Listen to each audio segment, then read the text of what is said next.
Welcome back, everyone, to this week's meeting of Democracy 3.0. We are an organization that seeks to innovate open, democratic, collaborative processes that express the will of the people, and the ultimate vision is to grow large enough to have influence in the real world due to our numbers and due to our ability to keep everyone together in one consensus on one coordinated action plan. So let's see. TSC was talking about the singularity. So we could talk about that, or we could go to the living roadmaps. Up to you guys. What was the second thing? Yeah, what is the second thing? Because I don't think we're going to come to any kind of conclusion on the singularity idea. I think we're pretty clear about how we feel about it. The living roadmaps. Ryan. Do you guys, so the living roadmaps are, as soon as you get a number of people, say even 5 or 10 people, depending on how well defined the focus of the group is, I think it can get fairly chaotic. Like if you're trying to accomplish something and there's 5 or 10 different people and they have 5 or 10 different ideas about how to get it done, et cetera, it rapidly becomes quite chaotic. So living roadmaps are sort of my stab at how to coordinate a number of people together. And it's just a document, a living document, which means we constantly update it. And my idea is that you have to have a common understanding of where we are, what the vision is for the future, and what are the next steps. Like, what can we actually be working on right now, say this week or this month. So that's the basic idea of the living roadmap.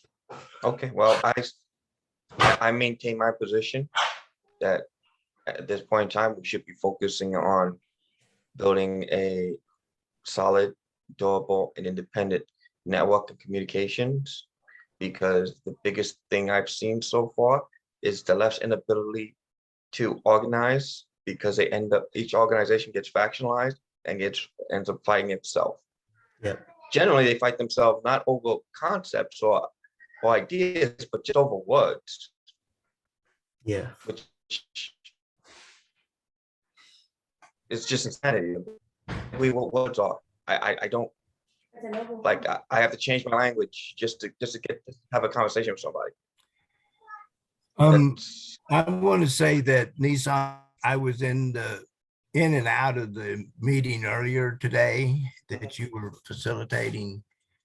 And I think what Eddie's talking about, a living document, that group has that, and they have large numbers of people, and they need those protocols to get through what was happening today, because you did a really good job, Nissan, I thought. Thank you. I appreciate that. That was a sticky wicket. And yeah, so Eddie, you should check out their meeting sometime. They have code of conduct, and today they were talking about the 6 guiding principles. Yeah, the guiding principle they were talking about, the preamble or something today or something. When is that meeting? It's every Thursday at 7 p.m. Eastern time, 4 p.m. Pacific. Or for you, that would be 8 hours. So I've been like, yeah, it'd be Friday morning, 7 a.m. Yeah, Friday 7 a.m. Yeah. And I'm sure I can find it on Gilded, the meeting. And look in the Discord thing I'm making. There's places that I put the link. I can't tell you exactly where I put it. It's definitely in the Discord channel. I saw it in Discord. I'll bring it up. I really appreciate your attention to the Discord that is being set up. Neon is, it feels like an ally is around, you know. I love what you what you shared though, when I put the going to a more positive attitude. You flashed right back on that, so that was great. Eddie, what I'm talking about in the Discord, I was telling Brian we need to take those 3 evils of Dr. Martin Luther King, Yeah, and like change it from a negative to problem to a solution. Instead of Yeah. saying in poverty, you say create abundance. right. And instead of saying end incarceration, you say establish justice. And instead of end endless wars, you say repurpose the military. Because that's what everybody wants to do. They want to take the military and have them fight the climate change war. Right. And then so I posted that, and Nissan saw it, and he came back with his 3 from the negative to the positive, and it was good. Are you looking for it, Eddie? Yeah, I'm looking at the roadmap. So let me go ahead and share this. Last week, oh,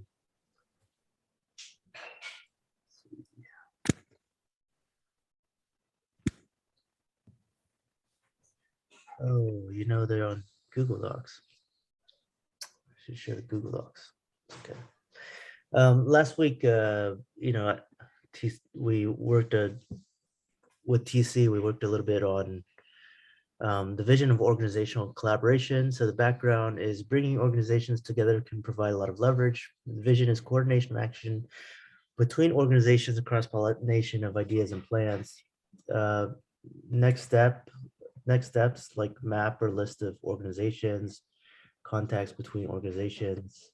I don't know if TC, you may have done some more work that may, I don't know, but so we have the list to start with: organization, description, contact, and D 3.0 contact. So we've got deliberative democracy, which you guys know, which is TC, American Union, which you guys know, which is Brian, and mutual aid DAO, which you guys know, which is me. Yeah, and then we'll get Nissan on there Yeah. with his organizations. Yeah, we should probably add the UPA. Yeah. Yeah, and there's a group I follow in North Carolina that, and also I have the New York People's Assembly. New York. Yeah, let's work on Nissan, then we'll talk about some other things to add. No, there's 2 separate things. It's New York People's Assembly and then the United Assembly. Oh, okay.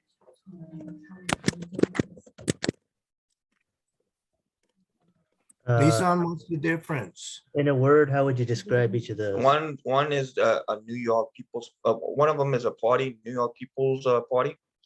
The other one is United People's Assembly is a collaborative organization of collective groups. So it's a collection of different groups of collaborative organization. Yeah, assembly. Oh, cool. Kind of like what I am looking at. Yeah. Only they meet. They're actually taking action. That's great.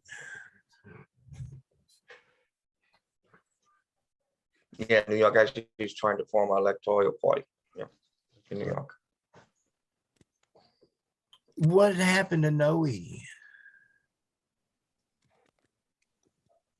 Is there a Noe in New York? Do you know him, Nissan? What happened? The guy named Noe, I met him here a couple of times. He's from New York. No, I don't know a Noe. Sorry. Oh, okay. But I would like you to introduce me, so maybe I get him to the New York People's Assembly. I know Brian met him and he showed up. in our group a couple times. He's fun. All right, yeah, so definitely, I'll definitely want to meet him. If you give me in contact with him, that'd be great. I don't think I have his contact. Maybe I do, but If not, maybe Brian has it. yeah. And if I don't, I got to be careful because if I tell you, yeah, I'll do it, but it's like I'm in my excitement and it's like I might not remember this later. But I have I'll work on the recording and then I'll catch myself. And then I'll know that I have no excuse not to do it. All right, so you got So these are, now what? these are actually Google Docs now. So I'll, after this meeting, I'll update them to the Google Docs again. And then in the future, we can use the Google Docs so that it's, anybody can access them. The three of us can edit it. Anybody can make comments.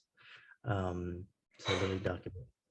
So are there any other, anything else that we would like to change or add to this? Yeah, I want it down there on the groups. Uh-huh. There's Jimin. That's the Washington People's Party People's Party of of Washington. Washington. Start with People's Party and then say Washington. Yeah. And that's Jimin Mason. Right. Is that also a Yeah, no, that's right.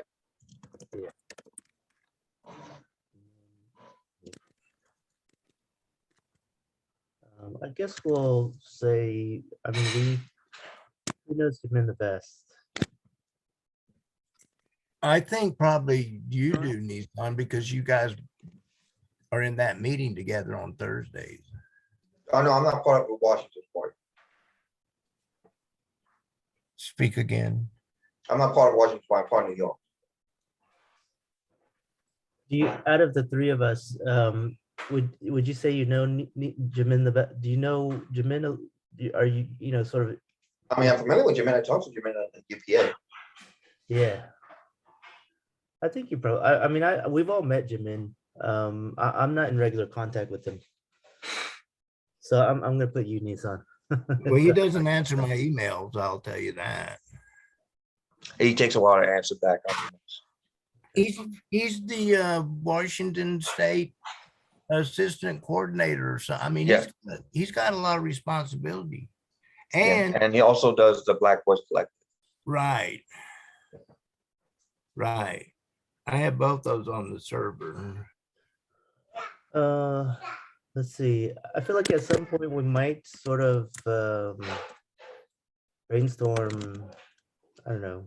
At some point we might brainstorm cooperations, but maybe in the future.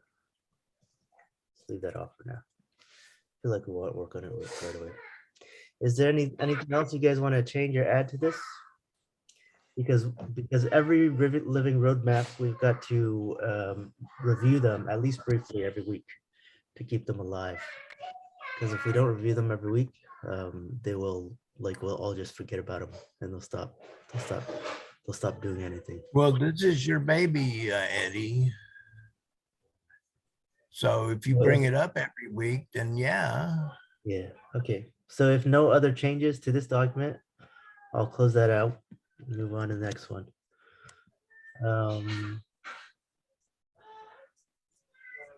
Okay, so Democracy 3.0, this is our overall living roadmap background. Around 2020, government is no longer optimally responsive to the needs of the people. Democracy 3.0 was created in January 2022. We meet weekly on Thursdays at 10 p.m. The vision is to create an open source democratic organization that allows for consensus building, coordinated action among large numbers of average people to take back control of the direction of the country. So next steps: coordinate around living roadmap documents initiated, maintained, and shared by organization members. Should we also not be reaching out to more organizations? Yeah, we can definitely reach out to more organizations.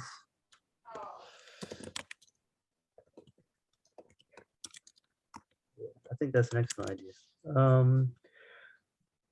In the background, I want to talk about you know, in the last few months, one of the things that we've done was have done some experimental work on consensus building. Um, And for me, I feel like the finding is, my finding from this stuff is that um, is that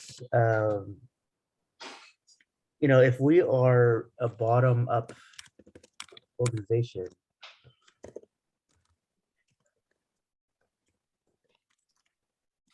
every member is responsible for their own time and energy.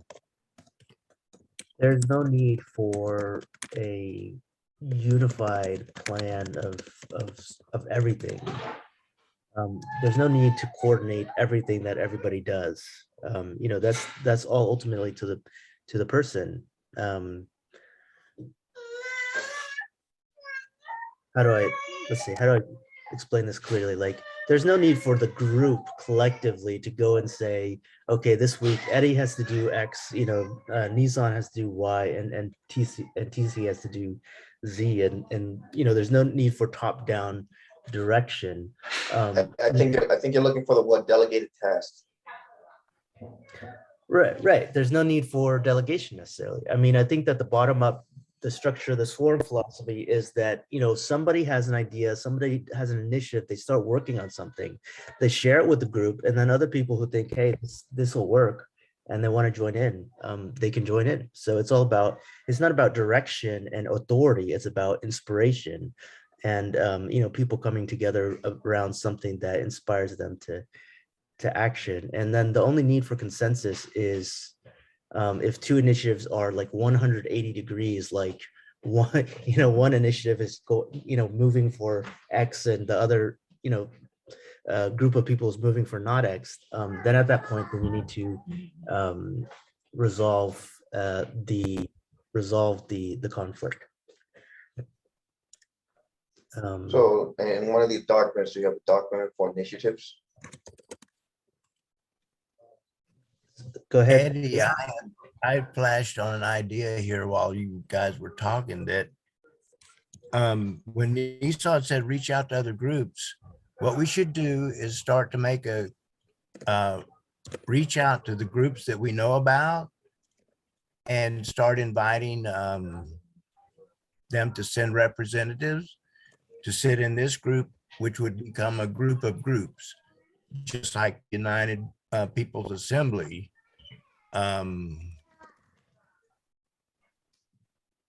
And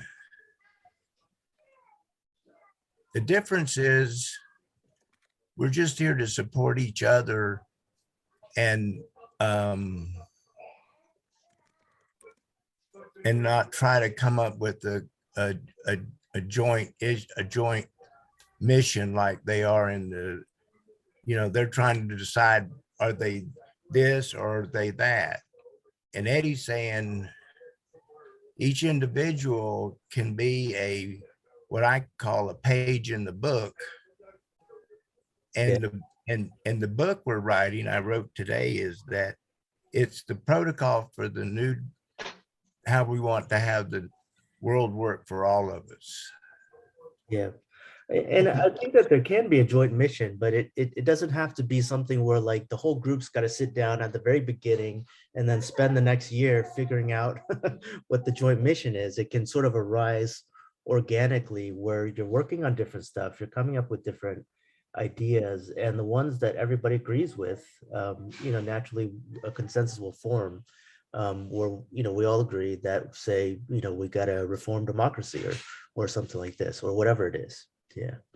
The problem right now with UPA is that we all have this goal into getting a new major party.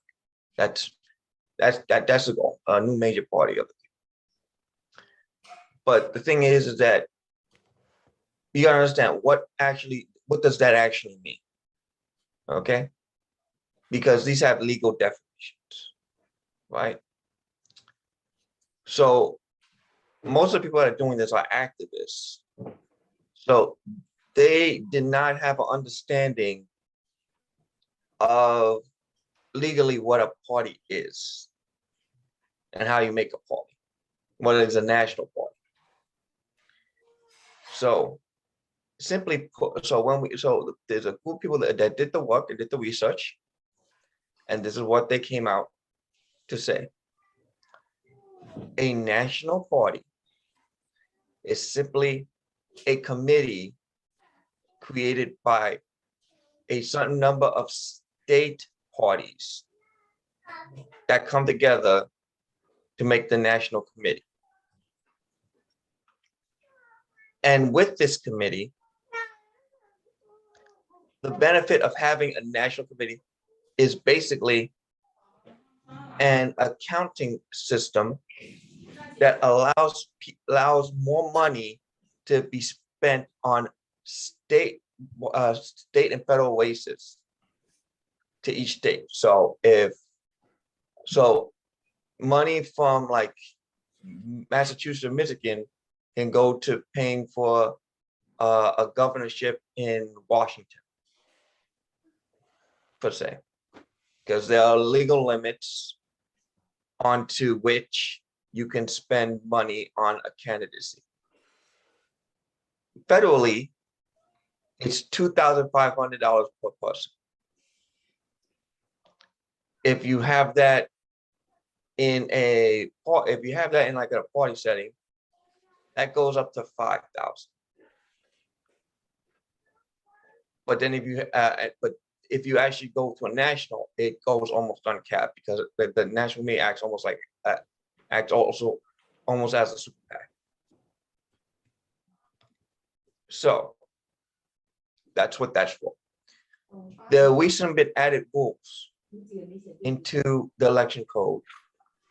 These have been fairly recent, that if in one, I forgot which one it was, in one state, to help the Green Party, really, if your candidate is on if your national candidate is on 18 of the state's ballots, you automatically get ballot access in that state.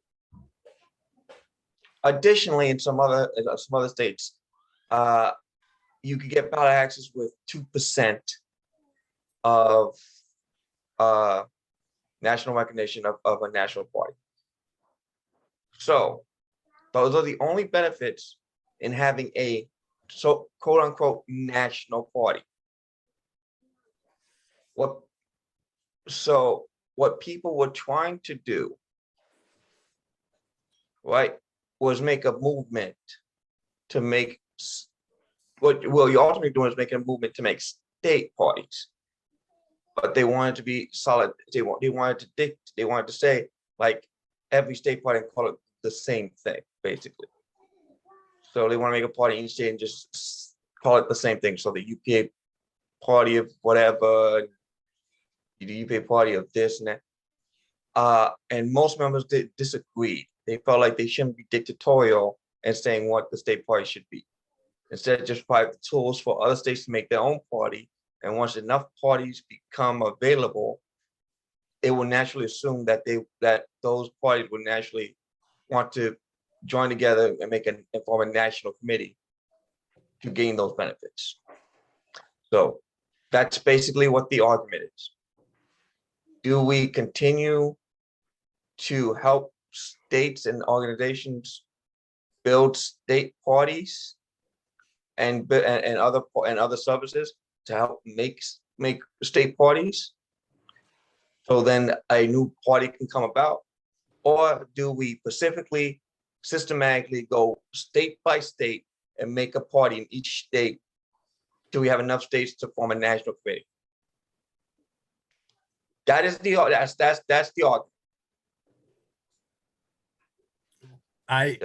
It makes perfect sense to me to do both. I mean, make Exactly. a state party that can be converted, just as you set up your state party, make Yeah. sure that it's can be transferred into the bigger party. Yeah. So this is what happened. We made the mandate because we saw the two differences of opinion. We made there was a slight vagueness inside the mandate, which would allow you to do either or. But the people that was dead set on making a party objects to that because they want the whole organization with the mindset of making the party. Right. Right. They can't accept like just go make a party and we'll help support you if you're making a party.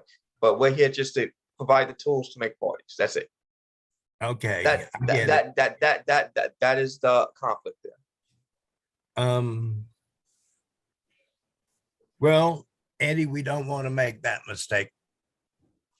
We want to be open to all parties and all organizations and everyone who's moving us forward. But but I'm saying the problem happened when we try to open it up too much, and now one group is being more dictatorial over the other groups. Yeah. Because we opened it up to make it vague. They're complaining that it's vague, even though being vague allows them to do what they want to do. But they say they felt misled because it's vague. So even though the point of making it vague was for you to be able to go do whatever you wanted to do. It's not hindering you. So when I set up the rock and roll party, I couldn't figure out, my mind couldn't get around rules and regulations that you had to set up to become a party in the state. You had to have rules and regulations. So I made rules. Bylaws. I made rules in reggae. Mm-hmm. And I just made up this party. And the point is, there wasn't anybody in charge. It was a group of 7 voices, from the voice of the solutions to the voice of the dreamer. There was the voice of the legal, the financial wizard, the legal person, the connection person. In other words, there were 7 people that each represented a certain function that we would do as a collective. And so instead of having rules, we set up ethics that you would operate within this idea of, mutual trust, mutual respect, like that. So I never had any problem because nobody joined the party. So it worked really good. Sorry. But anyway, that's just my idea, that if we set up a group, we don't want to set up a top-down organization in any kind of form. We want it to be everybody's an individual entity with their own path, and we're just sharing information, what we're learning along our path and how it might help each other. Well, then I recommend you to check out Sociocracy. Yeah. Where's that? I mean, I know I've seen your, you're saying to set it up around that theory. It's not really a theory, it's a form of governance. Well, I mean, But okay. Yeah. Well, you're not going to get. Yeah, I think philosophically, if our organization, if we were in that position, I think we would say that philosophically, that there's that the group that wants to build a countrywide party, they can take the actions to build that, but they don't have the right to command other people not to do other stuff. Right. Yeah, I think that's What does it serve? I mean, yeah, it's I think for our group philosophically, like, look, both of these, one group is focused on a national party. There's some other people who are focused on their own thing, that they may not be helping these guys as much as these guys want, but as long as they're not hindering them and like preventing them from doing the nationwide party, look, each person has their own reasons for working on what they're working on. And so let them do it. You know, yeah, doing is better than not doing. I think that I started to say, what is the benefit? And the benefit is by staying focused on one issue, you don't get watered down and you don't get into what we find a lot with is that you have disagreement and you lose your focus. So, Yeah, I think there's a lot of value to focus, but that focus has to be, it has to be organic to be stable. Like, you know, you can only have 5 people focus on one thing really hard because each person wants to focus on that at some level. You know, if one of them does not want to focus on that thing, um, it it's not going to be very easy, I think, to coerce that person to focus on something that they don't want to.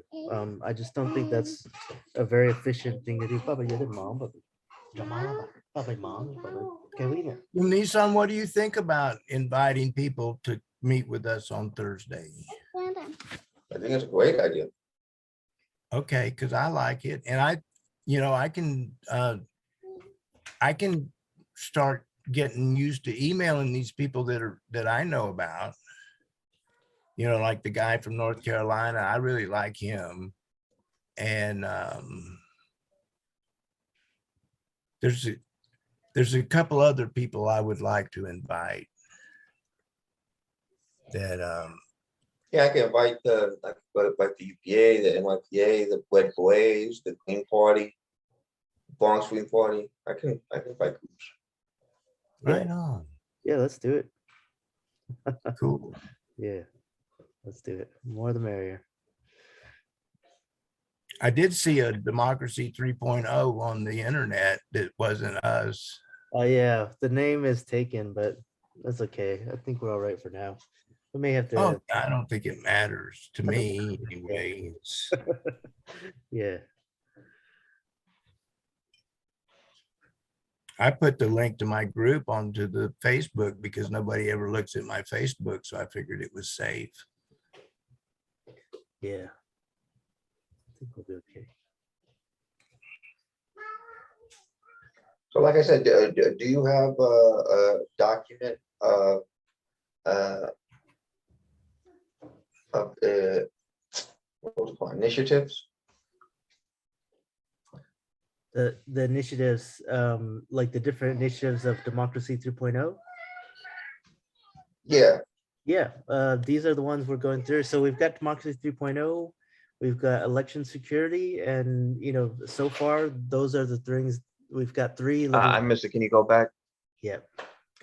I mean, if there's nothing else that we want to add to Democracy 3.0 roadmap, I'll go ahead and close this out. I think that's super interesting to reach out to more organizations and invite them to Thursday night meeting. That's cool. So if no objections, I am closing this one, and we can move on to election security roadmap. So background is around 2020, the big lie of the stolen election 2020 has led to extremist threats of violence against the election apparatus, including election officials, volunteers, etc. Without effective intervention, this could lead to the loss of democracy in the U.S. and violent extremist authoritarian government coming to power. The vision is to create a large sustainable movement of civil disobedience and civic duty in order to counteract the extremist movements towards power, into power. Next steps. Also, with new information, it may have not been that big of a lie because that from what we understand, there's a group that that got a whole bunch of cell data and video and showing people stuffing the outside boxes. So they might actually have a legitimate complaint. I don't know. I haven't seen the video yet, information yet. I just heard about it. Yeah, I would. I'll Yeah. wait till I'll verify it just for you to, before we put it in, There, but, Yeah, yeah. it I, was unfair in the sense that many polling places, like they closed down the polling places to where there'd be one place for like, 70,000 people to vote.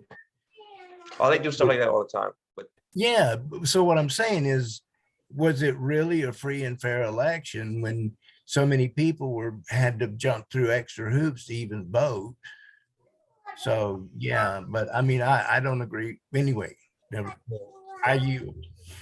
mm, I think it's definitely something that we would have to take a very close look at. It's a very big claim with very big consequences. So we would definitely have to take a careful look at any evidence that may be the case. Um, I think that I see this in broader terms, like Ray Dalio talks about how, in times of conflict, like in times where there's not a lot of conflict, society is held together by a lot of norms, um, a lot of like norms and customs, where, it's like everybody understands and agrees and abides by, those norms and customs. And what happens is that as conflict, ramps up, like those norms and customs slowly start getting eroded away, and there's two groups, sort of, uh, potentially fighting with each other, and they kind of, they start to ignore some of the norms to try to one up the other group. Eventually you lose the norms and customs, and if it goes far enough, then the end is war. The last norm and custom is that we talk about things instead of literally fighting about them. And that's the end. The very last norm and custom to go. But I feel like that has been happening to some degree in the last few years. And uh the I think that as much as possible we should try to push back on that, and try to keep the norms and customs in place, and prevent Yeah. conflict from getting worse. I don't know, I really think we need new norms and customs. I don't think the norms and customs we've been using have been serving us effectively very well. Right. So I'm with you, Nissan. I think that a little more pushback would have been to keep them from just having like the idea that they can just get away with anything and say anything, do anything. It used to be, that there was a social taboo to say certain things, and now it's just they're running wild. So yeah, I'm with you, Nissan. I think that there needs to be a pushback to say that's not okay. That's Yeah, not because we have no accountability mechanisms. That's a problem.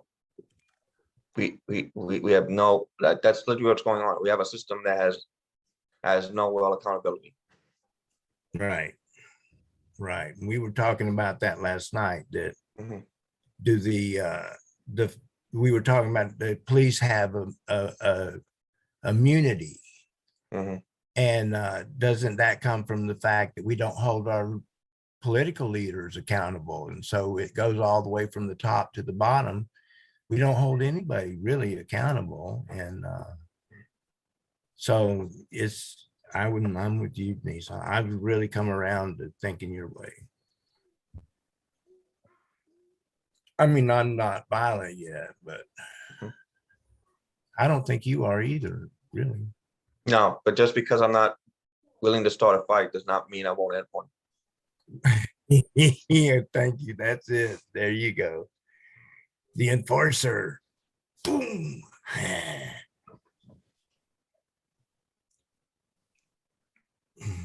I used to have some of that energy when I was younger.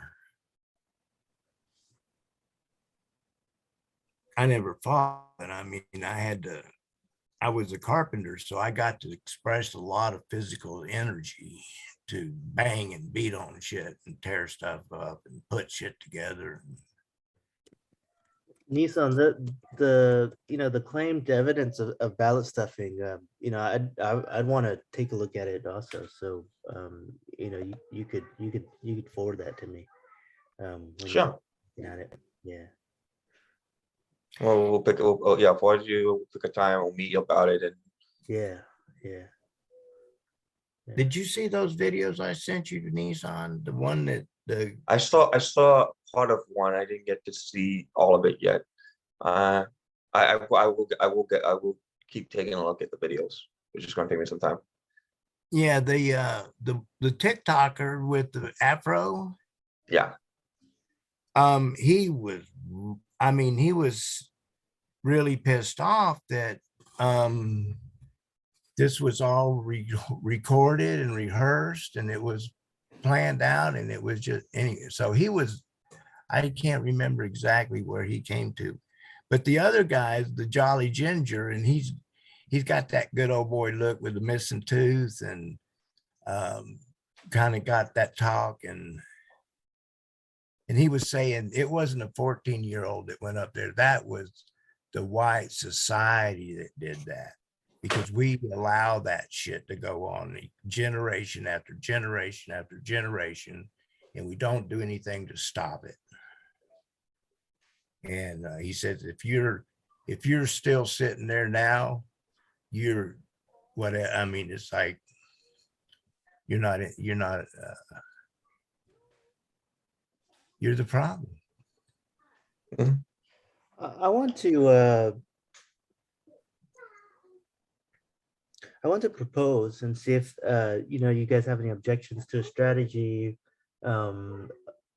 It doesn't have to be the only strategy, but a strategy of getting out the vote, of increasing voter participation. I think like around at this time, there may be, there's sort of attacks and sort of wavering around the integrity of the election. And I think that one of the best ways to counter it at this point in time may be to increase participation. And if you get large enough differences in the vote counts, it becomes a little bit harder to swing it one way or the other. If it's very close in the first place, which a lot of elections lately are a little relatively close, it may be easier to to sort of change it around, or it may be, there may be sort of more distrust around the result, if it's a very close. can I add to that? Yeah. Yeah. I want to do which requires campaign of none of the above. I want to make that a reality. I want to make that a real campaign. A campaign of none of the above. Yeah. Yeah, Yeah. Yeah. But like third party, like, well, like not the duopoly. Is that what you're saying? yeah. Yeah. I don't want none of them. Don't need them. Dude, what good are they? Yeah, and They I mean, just- I think that even if you don't vote for anyone in the duopoly, even if you vote for a third party or a write-in or anything, I think it's still better to vote than not to vote, I think. Mhm. Well, there's a lot of different ideas about voting, and Sass is on top of that. He's got a job working for the voting outfit. He's going to Oregon. And, Brian pointed out that on one of these primary elections, they did the ranked choice voting. And it ended up that the two finalists, both of them had less than, I think, 40% of the vote. And he was pointing out that 15% of the vote was just lost. I mean, it wasn't even counted, because between them, one was at 35 and one was at 39 or something. And it was like, so you add those up, and to get to 100% of the vote, your 15% was just lost. So they're thinking maybe the ranked choice voting ain't what it's cracked up to be, because that's not a majority. Yeah. I don't know.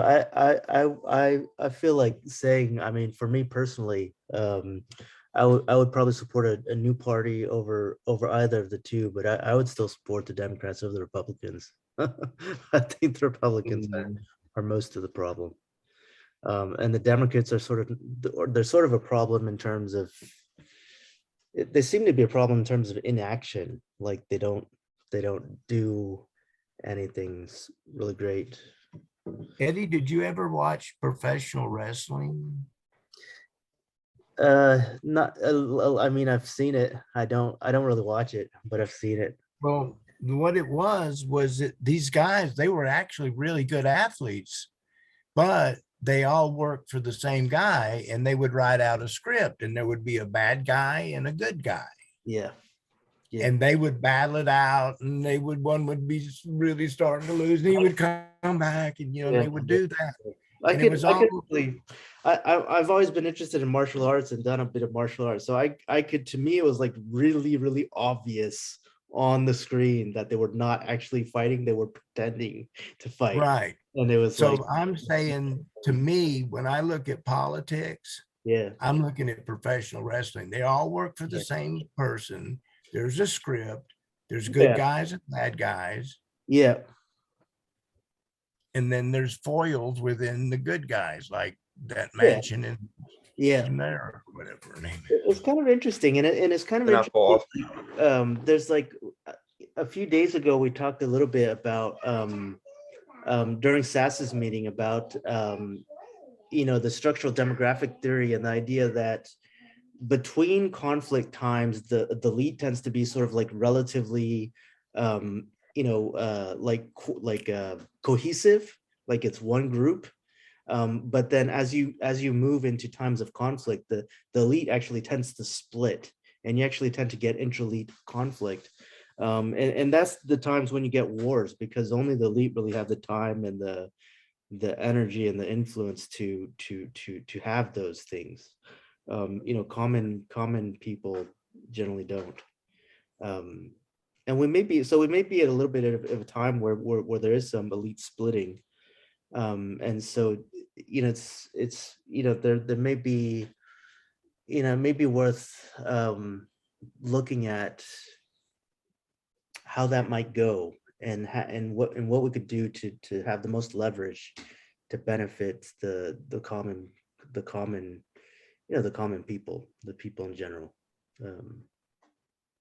I've been looking a little bit at history and studying, when are times when power actually moved downwards and outwards, as opposed to which I think is relatively rare, but it has happened. I mean, I think we are better. I think we are more democratic than we were 500 years ago. So yeah, it's just, Absolutely, I said, yeah. yeah. We're on an upwards, but we're on a spiral, kind of like we go kind of like in a circle. But each time we come around, we're a little bit higher up on the spiral, and Yeah. it's cyclical. Like what you're talking, we have 80-year cycles, and then we have the cycles of empire. And I studied the cycle of the ages, and that's changing too. So we're there's like 3 or 4 different cycles that are transitioning at the same time, and we be right in the middle of it. Yeah.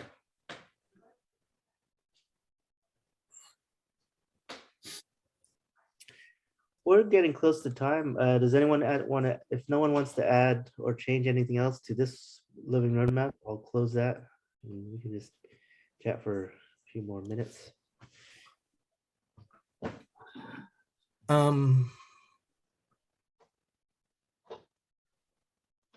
There was something I was supposed to do. Luckily, we have a recording, right? You will send me the recording because there's something I'm supposed to do, right? Yes, I'll send the recording. Yes. Cool. I think Yeah, I think we did good. I mean, we made up an idea for expanding the group. Yep. Yeah.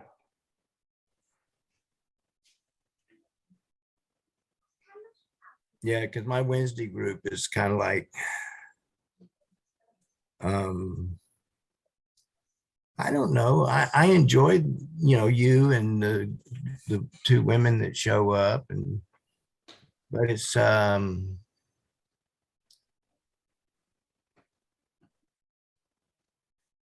think we need a little more diversity and action. They really missed you, Nissan. They get, there's that guy from New York. Where's he? Yeah, unfortunately, I had a very important meeting I couldn't get out of Yeah. because I had to help try to sew up, the conflict inside the UPA. So we had a special meeting for we Okay. generate before we gen. So, Yeah. but I will be attending next week. And yeah, I'm gonna have to do a little bit of study because the next one coming up, the next one coming up's got a video. The ones we did this week all had videos. And which is, Yeah, I need the video from last week, for yesterday. I'm sorry. huh? Yeah, I was just saying I need the video from yesterday. You need to be up to date on yesterday. The video. I want the link to the video from yesterday. Oh, yeah, okay, I got it. It's done. Yeah. And So if you shoot that to me, that'd be great. yeah.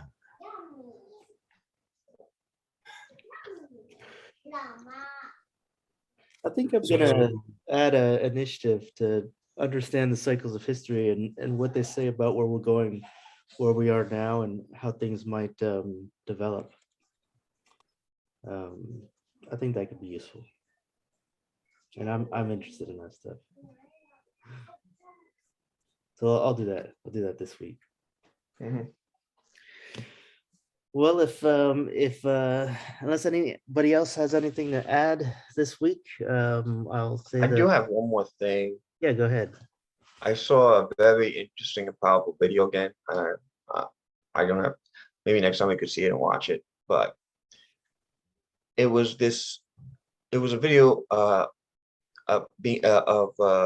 interview being done on Bob Lazar. Now, I don't know if you know who Bob Lazar is. No. Bob Lazar is a very famous MIT rocket scientist. He worked on rocket engines, but he's most known for the UFO controversy because he was the first guy who leaked the information about Area 51. But before that, he actually did work on new types of engines and motors. One of which was the hydroelectric car, the hydrogen car, right? And that interview showed why we don't have hydrogen cars.